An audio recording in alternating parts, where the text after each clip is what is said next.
Buenos días, tardes o noches a todos quienes nos acompañan en este nuevo segmento de Dosis Semanal. Mi nombre es Renato Bautista y es para nosotros un gusto reencontrarnos con todos ustedes para brindarles la mejor información. Casos y cosas se enfoca en dar voz a quienes no la tienen, asimismo conocer historias de personajes que deben ser escuchados, para conocer así experiencias personales que nos permitan aclarar cualquier panorama. Bienvenidos, Dani, es un gusto.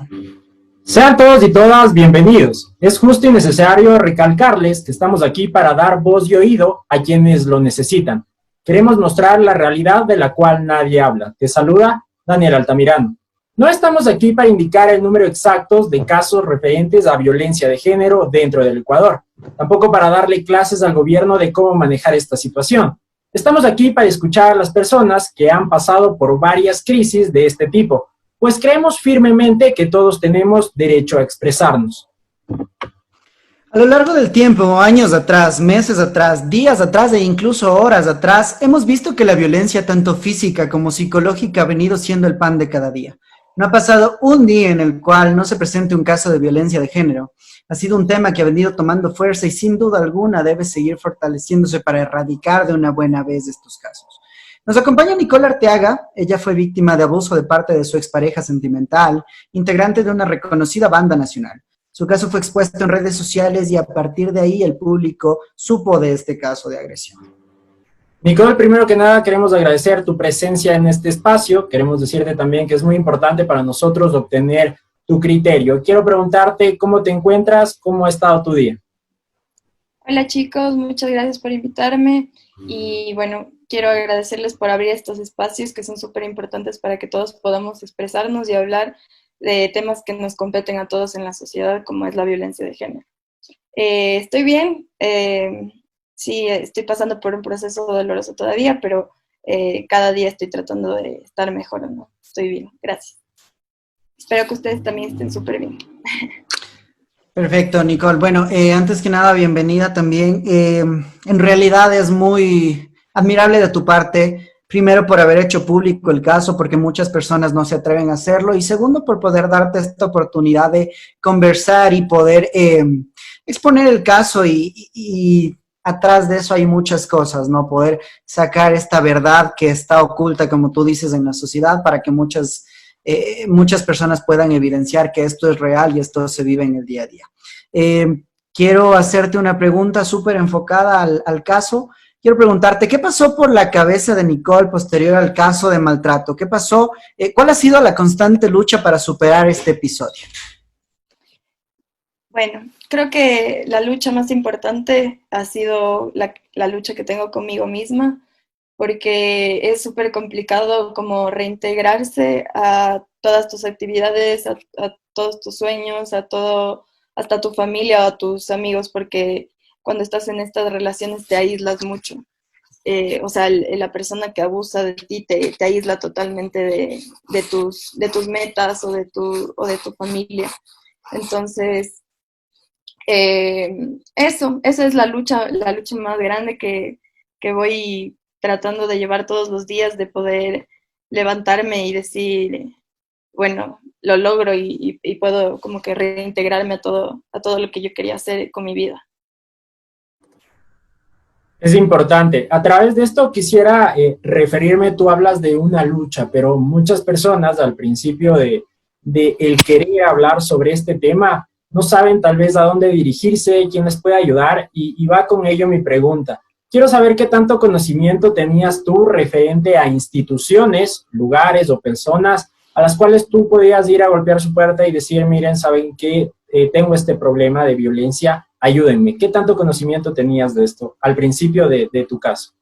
Ya, o sea, al principio tenía conocimiento, o sea, yo estaba involucrada bastante con la lucha feminista, más en el ámbito de derechos sexuales, entonces sabía que existían estos colectivos de ayuda a la mujer, pero no tenía claro bien cómo realizar las denuncias, cómo hacerlo de una forma correcta, más que solo ir a pedir ayuda emocional hacia colectivos o hacia mis amigos o hacia mi familia. Entonces, creo que no hay suficiente información al respecto, o sea, de cómo pueden las mujeres actuar y a quiénes pueden acudir cuando pasa esto. Perfecto, muy bien, en realidad es bastante importante este tema porque como lo hablamos, ¿no? Es algo que que debe ir saliendo a la luz. Yo creo que es una de las cosas más importantes que debemos conseguir, más aún con todos los datos y estadísticas que se han visto. Quiero hacerte otra pregunta. ¿Cuál fue el momento en el que Nicole se decidió a hacer público el caso? Porque, ¿cómo lo hiciste y cómo decidiste hacerlo de esa manera? ¿Por qué te digo esto? Porque muchas personas deciden callar. ¿Cuál fue tu impulso para no callar y decirlo y hablar acerca del caso? Ya, verás, yo al principio no decidí hacerlo público, o sea, yo no lo hice público al principio porque lo hicieron público otras personas, entonces, como él estaba en una posición de que era una persona medio conocida y todo eso, entonces se filtró la información y se hizo público por un medio en el que yo no tenía conocimiento.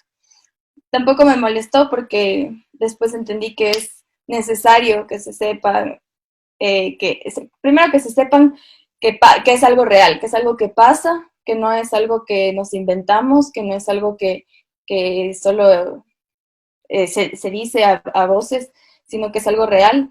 Y también el hecho de que esta persona es una persona, una figura pública, entonces creo que es importante el hecho de que las personas sepamos lo que estamos consumiendo y de dónde viene lo que estamos consumiendo. Eso no me refiero con como cancelar el arte que puede haber hecho él o censurarlo de ninguna forma, sino que las personas sepan de dónde viene lo que están consumiendo.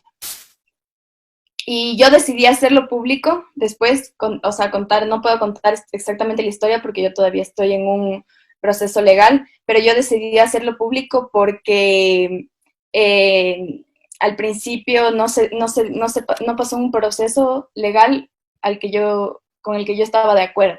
Entonces se le dieron medidas sustitutivas. Entonces ese fue mi impulso a decir como no me parece justo que yo pase por todo un proceso tan doloroso de denuncia que decida hablar y a él se le den medidas sustitutivas cuando vieron de la forma en la que yo llegué a hacer la denuncia y vieron el estado en el que yo estuve en el hospital. Entonces no me pareció justo. Entonces yo decidí hacerlo público por eso, porque quería que la gente se dé cuenta de que en realidad no, no hay procesos que vayan acorde a lo que siente la víctima, sino son procesos acorde más a la persona que lastima, o sea, más a los derechos de la persona que lastima. Entonces eso no me parece muy justo y por eso decidí hablar, como que romper el silencio y decir pedir públicamente que así como se le dieron sus derechos, se den los míos rápido, ¿no? Y que se me dé una audiencia de juzgamiento rápido y que yo pueda estar tranquila en la calle sin pensar que me puede pasar de nuevo algo así en manos de esta persona. Exacto. Obviamente, cuando estamos dentro de estos casos de violencia, no podemos divisar bien las cosas, y es algo que lo recalcaste al principio. Mediante esto quisiera que nos ayudes con tu criterio, tal vez cómo dejar de normalizar, porque vaya que uno lo hace, cómo dejar de normalizar estos pequeños actos de violencia, empezando por lo psicológico. ¿Cómo dejar de normalizar este tipo de cosas? Yo creo que empieza todo primero con uno, ¿no? Primero saber que uno no tiene que faltarle el respeto a nadie bajo ninguna circunstancia y no creerse dueño de nadie bajo ninguna circunstancia. Entonces, creo que está full normalizado en las relaciones el hecho de los celos, el hecho de gritarse, el hecho de faltarse el respeto. Entonces, es como, cuando estás en una relación es normal que no tengas diferencias con las personas, es normal porque no vas a ser igual y todo va a ser perfecto. Pero la diferencia es que hay parejas que lo manejan de una forma correcta, conversando, llegando a acuerdos, y hay otras que es lo que estamos normalizados a hacer, que es gritando, como es, creyendo que tenemos poder sobre la otra persona en decidir en cómo se viste, con quién habla, el uso de sus redes sociales, todo ese tipo de cosas, creo que ya hay que dejar de normalizarlo, ¿sí? Los celos bajo ninguna circunstancia, o sea, si tú estás con una persona, tienes que estar con una persona con la que confíes y sepas que que va a guardar respeto siempre y tú también le guardas respeto a esa persona. Entonces, como dejar de normalizar todo eso en las relaciones, los gritos para resolver algo, o sea, creo que ese tipo de cosas. Y también aprender a escuchar a la gente, ¿no? O sea, escuchar a las personas que han sufrido de esto y darles estos espacios exactamente para que se sepa que sí es algo que está pasando y que es un problema social súper fuerte. Perfecto, Nicole. Justo ese es el enfoque, ¿no? Del segmento y qué bueno que lo hayas topado porque es una de las cosas que queremos mostrar, que en realidad hay muchas historias por escuchar y una de las cosas que también debemos analizar es que sí hay personas que quieren decirlo, que quieren levantar la voz sobre los casos. Quiero hacerte una pregunta enfocada a lo que hablabas antes sobre el tema judicial, sin meternos tan a profundidad. ¿Piensas que en Ecuador los procesos judiciales para castigar el maltrato psicológico y físico y las agresiones son efectivos? ¿Qué piensas desde tu ámbito experimental? Como te digo, es como, no puedo adentrarme mucho en ese tema porque yo todavía estoy pasando por el proceso legal, pero en lo poco que puedo opinar acerca de eso, creo que nos falta mucho enfoque de género en nuestras leyes, en nuestra constitución, porque es como que siempre hay un debido proceso para hacer las cosas, pero en ese debido proceso se revictimiza mucho a la víctima. Entonces, yo, a pesar de que yo denuncié un delito flagrante, no hubo un proceso, o sea, yo me siento revictimizada, ¿me cachas? Entonces, como que yo siento que no fue justo lo que ha pasado, o sea, porque si te encuentran en un delito en ese momento, creo que no hay más que hacer, ¿no? O sea, se tiene que juzgar lo que pasó y ya, más no estarle a la víctima ahí como que este proceso, este otro proceso, es como, es difícil, es como que no te deja cerrar la página. Entonces creo que nos falta un montón en ese sentido, en el país, como que el enfoque de género, en nuestros procesos legales. Es cierto lo que dices, y más en estos problemas, ¿no? De violencia de género, creo que se debería hacer un espacio súper grande para reinventarse desde adentro, desde el ámbito judicial y desde el ámbito de cómo se tratan estos casos. Lo mencionabas en la anterior pregunta que yo te logré hacer, pero quiero irme un poquito más allá. Supongamos que el ámbito no es tanto de contacto, pero ¿crees tú que es posible darse cuenta que una persona es agresiva mediante el chat, un simple chat de X red social? ¿Crees que es posible desde ahí podernos dar una idea de que una persona es agresiva o tiene estos problemas? O sea, creo que por un chat tal vez no, así. Y creo que las personas que son más abusivas son supremamente manipuladoras. Entonces, al principio son como que todo bien, son la persona más chévere del mundo, la persona más, se muestran como personas súper buena onda, súper sociables. Entonces, tú le ves y dices, chuta, este man ni fregando, es como que un abusivo, ¿cachas? Entonces, obviamente también hay el otro tipo de abusivo que se deja ver de una y que te trata mal por un chat, que hay un montón. O sea, al menos creo que si se ponen a preguntarles a sus amigas, todas hemos recibido mensajes abusivos de gente por redes sociales, como que te mandan fotos de su miembro, o te dicen perra o lo que sea, solo porque no le contestas. Entonces, ya, pero eso te digo, creo que a veces esos casos son hasta menos peligrosos porque tú ya ves y dices como que, bueno, le bloqueo y ya, pero es más peligroso cuando una persona es manipuladora y llega tanto al extremo de como que ponerte en un círculo y amoldarte tan bien para luego, ¡plac!, caerte con todo encima. Entonces, eso creo que es la gente la más peligrosa, la manipuladora. Bueno, de acuerdo, en realidad es algo súper importante lo que tú dices, ¿no? Y son ciertos perfiles que tal vez no lo vas a poder descubrir desde un chat, pero sí vas a poder tener un índice de qué tipo de personas son las que se están relacionando contigo. Quiero hacerte una pregunta, topamos el tema de redes sociales y quiero preguntarte algo relacionado a esto.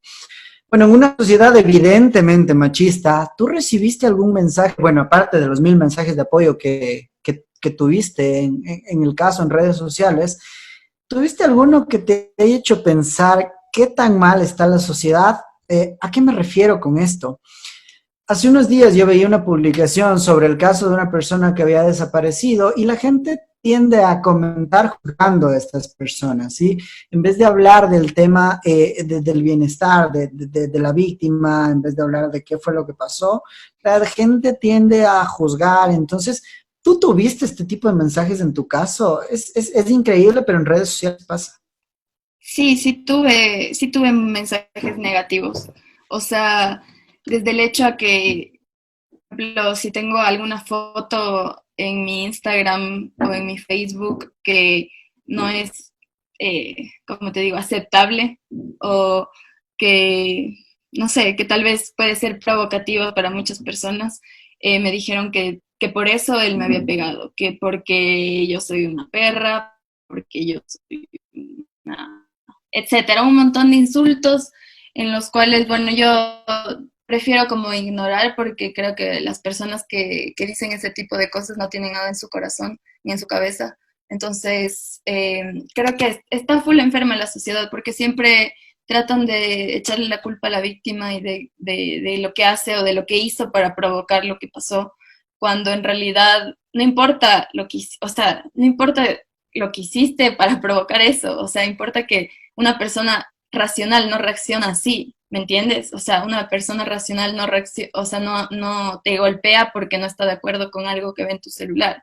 Entonces, eh, es complicado. Entonces, sí me parece que está full enferma la sociedad en ese sentido. O sea, hay muchos mensajes negativos, hay muchos mensajes eh, que no vale la pena mencionar ni siquiera porque son muy dolorosos, pero ya, o sea, también me quedo con los mensajes positivos que fueron más de gente apoyando y de gente que se dio cuenta de que en realidad es algo que nos compete a todos, o sea, solucionar este problema y tratar de ir cambiando en nuestra crianza, como que ir borrando ese tipo de cosas de nuestra crianza, ¿sí? Porque nos criaron de esa forma, nos criaron de una forma en la que la mujer tiene que portarse y andar con cunclillas siempre para que el hombre no le vaya a hacer nada. Me refiero tanto en el aspecto sexual como en el aspecto de pareja. Nicole, sin duda alguna, el proceso de recuperación, solo para tener una idea, desde que sucedió este caso, tú nos mencionabas que aún no ha finalizado. Y partiendo de esto, quienes estamos aliados a los colectivos, quienes hemos tan siquiera leído un caso de estos de violencia de género, sabemos lo complicado que conlleva una recuperación, si se lo podría llamar así. Pero para la gente que nos mira, quisiera que tú nos des como que un ejemplo de cuán difícil puede ser una recuperación después de este acto de violencia. Creo que igual no ha pasado mucho tiempo desde eso, entonces no puedo como decir que se me ha complicado mucho o poco, o sea, creo que ha pasado muy poco tiempo, entonces yo aún lo siento complicado, no sé cuánto tiempo va a pasar para que yo ya me sienta totalmente bien o confiado de estar en paz y volver a la normalidad, pero según testimonios de otras amigas que han sufrido violencia de género, eh, es un proceso súper largo, que puede durar años de volver a recuperar tu confianza y eso también depende un montón de en dónde estás tú, con quién te rodeas, quiénes son los que te ayudan, si recibes ayuda psicológica o no. Entonces, creo que es más fácil recuperarte cuando recibes ayuda psicológica y apoyo de tu familia y de tus amigos. Pero hay gente que no corre con la misma suerte. O sea, hay mujeres en situación de pobreza, hay mujeres en situación de calle que han sufrido violencia y que tienen hijos. Entonces, es mucho más complicado. Entonces, es un tema súper complejo porque depende de tu contexto. Tal vez para mí sea más fácil recuperarme porque tengo mi familia, porque tengo ayuda psicológica, pero hay muchas mujeres que no tienen acceso a eso. Sí, totalmente de acuerdo. Hemos topado algunos de los temas importantes y sin duda alguna nos quedaríamos hablando algún tiempo más sobre este tema que en realidad ha tenido un enfoque muy pobre en los medios de comunicación, en la sociedad, y es lo que estos grupos reclaman y con todo derecho del mundo, porque esto no debería ni siquiera ser solicitado. Todo el mundo tiene derecho a estar en paz con una persona sin ser juzgada, sin ser maltratada, sin ser violentada. Entonces son cosas que la sociedad está manejando de una manera negativa. Nicole, para cerrar las preguntas, yo quisiera saber qué consejo le darías tú a una persona que tal vez esté pasando por esto y que tal vez no pueda evidenciarlo. Si no puedes, es que si no puedes evidenciarlo es casi imposible. O sea, como darle un consejo a una persona así, porque a mí también tal vez me lo advirtieron, pero tú estás como tan metida en eso o enamorada de una persona que no te das cuenta. Entonces, es complicado. O sea, el primer paso es darte cuenta. A veces es difícil, te das cuenta cuando te gritan o a veces te das cuenta cuando te pegan y a veces nunca te das cuenta porque te matan. Entonces, es complicado. O sea, dar un consejo de esos es súper difícil. No sé cómo podría ayudarle o decirle a alguien, o sea, el primer paso creo que es hablar y hablarlo, decirle a alguien que realmente te quiere lo que te está pasando y que te pueda ayudar.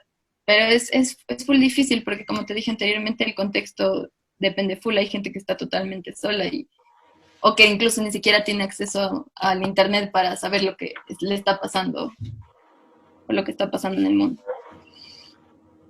Es importante darnos cuenta que, como lo dice Nicole, ni siquiera existe ese consejo para que la gente despierte.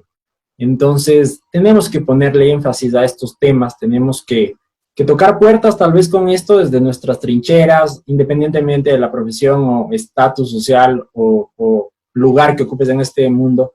Necesitamos nosotros darnos cuenta de estas realidades, saber cómo manejarlas. Y más que nada me quedo para finalizar ya con algo que dijo Nicole, que es nuestra cultura, cómo se nos va ideando desde muy pequeños. Tal vez desde una idea de que la gente, los hombres no deben entrar a la cocina, desde ahí pueden nacer varias aristas. Tratemos de cambiar este tipo de cosas que sin duda alguna luego se reproducen en problemas gigantescos y en daños a la sociedad que son irreparables. De parte de Dosis Semanal, estamos muy agradecidos de que tú nos hayas impartido tu comentario, tu vivencia en el límite de lo que tú puedes, pues nos recordabas que aún te encuentras en un proceso legal y pues nosotros lo valoramos mucho. Muchas gracias, chicos. Es muy importante para mí que se abran estos espacios y que las nuevas generaciones estén tomando conciencia de lo que está pasando y que queramos cambiar. Mucha gente critica eso, ¿no? Como que somos la generación que más se queja. Pero sí nos quejamos, pero con justo de razones, porque crecimos en una sociedad y nos criaron una generación que estaba llena de machismo, que estaba llena de homofobia, que estaba llena de intolerancia. Entonces, me parece full importante que nuestra generación se levante y que empecemos a alzar la voz, aunque sea por los medios digitales que ahora son nuestra voz. Perfecto, sin duda alguna. Como lo mencionaba Daniel, me uno a sus palabras. En realidad, para nosotros ha sido un gusto conversar contigo. Más allá de la entrevista y más allá de todo, siempre siempre a uno le queda una experiencia y un pequeño ahí, análisis interno con las personas con las que uno conversa. Y en realidad, vuelvo a recalcar tu fortaleza, Nicole, y mi felicitación por haber tomado este camino de publicar este caso. Muchas personas quisieran hacerlo y tienen miedos que deberían ser anulados. Hay muchas aristas por topar relacionadas al tema, hay muchas cosas por erradicar, sin duda alguna. Sin embargo, es muy importante y yo creo que paso a paso se puede ir construyendo una sociedad mejor, relacionando lo que hablábamos de nuestra sociedad machista y todo lo relacionado. Entonces, Nicole, te agradecemos muchísimo tu presencia en Dosis Semanal. Para nosotros ha sido un gusto conversar contigo. Creo que Daniel está conmigo en que aprendimos mucho de las respuestas que nos diste. Aprendimos mucho porque se necesita valor para hacer este tipo de cosas y este tipo de decisiones más que nada. Entonces, bueno, para nosotros es un gusto. Casos y Cosas se trata de eso justamente, de poder evidenciar que sí hay cómo cambiar, que sí podemos, dando un paso, ayudando a una persona, cambiando desde el interior, podemos cambiar muchas cosas. Entonces, Nicole, sin más que decir, muchísimas gracias por tu tiempo, por tu ayuda y por habernos ayudado en esta entrevista que en realidad fue de mucha enseñanza para nosotros. Muchas gracias, amigos. Igual para mí es también mucha enseñanza que ustedes estén abriendo estos espacios. Les mando un abrazo gigante y eso. Chévere, fuerte abrazo, Nicole. Un Muchas abrazo, cuídense gracias. mucho.